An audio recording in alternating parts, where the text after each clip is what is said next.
11h20. Boletim de notícias.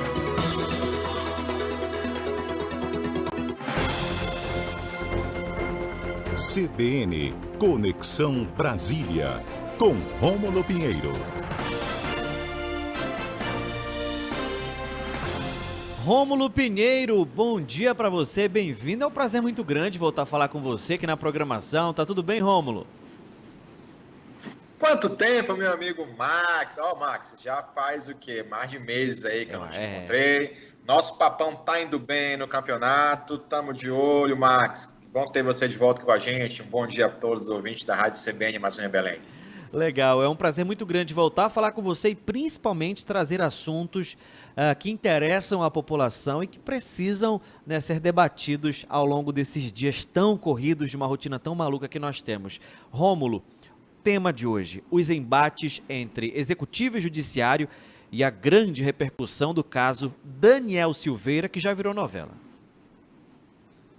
Pois é, meu amigo. Na semana passada, o dia do julgamento, a gente veio aqui à coluna e comentou acerca dessas possibilidades, do que poderia acontecer. Havia, naquele momento, uma perspectiva de que o ministro André Mendonça suspendesse, pedisse vista. A gente trouxe até e falou, naquele momento, que isso é um caso que daria grande repercussão com relação à questão dos limites da liberdade de expressão.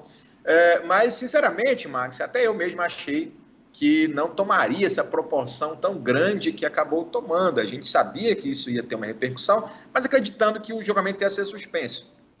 Hoje que foi exatamente o oposto, o ministro André Mendonça, inclusive, deu um voto pela condenação do deputado Daniel Silveira, e no outro dia nós tivemos essa grande notícia, essa grande novidade no direito brasileiro da concessão da graça, ou seja, uma espécie de perdão à pena aplicada pelo STF, pelo presidente da República, Jair Bolsonaro.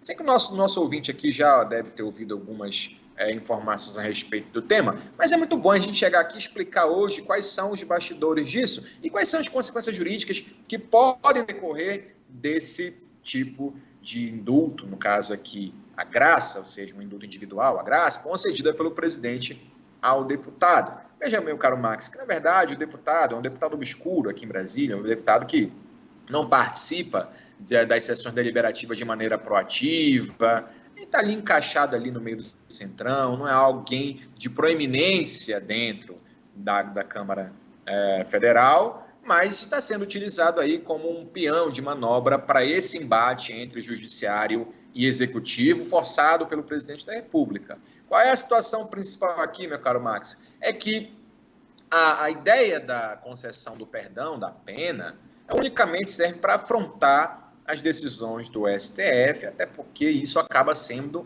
uma bandeira de campanha do presidente da República, tendo em vista que as eleições estão se aproximando agora em outubro. E isso serve para mobilizar suas bases eleitorais. A gente sabe que o próprio Supremo vem, de alguma forma, tentando evitar aquilo que se extrapola na liberdade de expressão, mas também não deseja dar aí mais holofote, mais panos para que o presidente obtenha alguns proveitos eleitorais a partir desses embates. No entanto, é importante a gente destacar que, a partir do julgamento do STF na última semana, com a condenação do deputado Daniel Silveira a mais de 9 anos de prisão, no outro dia o presidente inovou e concedeu a graça, ou seja, o perdão na pena, antes que o processo estivesse sob o trânsito em julgado. E isso, claro, gerou motivações e questionamentos dentro da própria Câmara e do Senado Federal, no Legislativo, junto ao Supremo Tribunal Federal, mas também gerou uma série de outros debates, porque aqui, Max, a gente tem que deixar bem claro que há uma questão envolvendo a inelegibilidade do deputado, há uma questão envolvendo a cassação do deputado, que é uma outra questão, e há também essa questão do embate entre legislativo e judiciário, já que o deputado é correligionário do presidente, endossa as ideias do presidente e, na verdade, isso se torna um grande palco para que nós tenhamos, então, esse ganho político pretendido pelo presidente a partir desses embates. Então, você vê, meu caro Max, que a situação atual, sem pedidos feitos pelo Legislativo de anulação desse ato do presidente da República. E aí nós temos uma questão muito clara aqui em Brasília, que é a inelegibilidade. A lei da ficha limpa é bem clara no sentido de impedir que pessoas já condenadas por órgãos colegiados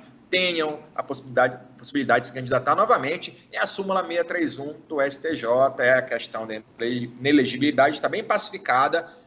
Daniel Silveira não deverá, então, ter essa possibilidade de se candidatar, ainda que o decreto presidencial fale exatamente o oposto disso. Notem que há algumas irregularidades também nessa concessão. E aí, Max, com relação à perda do mandato, aí caberá à Câmara, embora haja uma discussão jurídica a respeito, é a Câmara que vai dar a palavra final sobre a cassação. Com relação à inelegibilidade, isso é bem claro, de acordo com precedentes do próprio Superior Tribunal de Justiça. Agora, nesse meio tempo, o que acontece? Nós temos aqui o ministro Alexandre de Moraes determinando prazo para que o deputado Daniel Silveira explique por que está sem tornozeleira, já que essa manutenção aí ainda não transitou em julgado a decisão, ou seja, ele tem que se manter ainda cumprindo as medidas cautelares, e aí o deputado vai continua afrontando o Supremo Tribunal Federal, e após essa manifestação, o Moraes já adiantou que deve aplicar a multa pelo descumprimento das medidas, e a vida que continua andando aqui em Brasília no debate com relação a esse deputado, que de certa forma é irrelevante, mas por trás desse jogo de cena, nós temos então debate amplo sobre liberdade de expressão e imunidade parlamentar, onde já há um consenso aqui no Judiciário em Brasília de que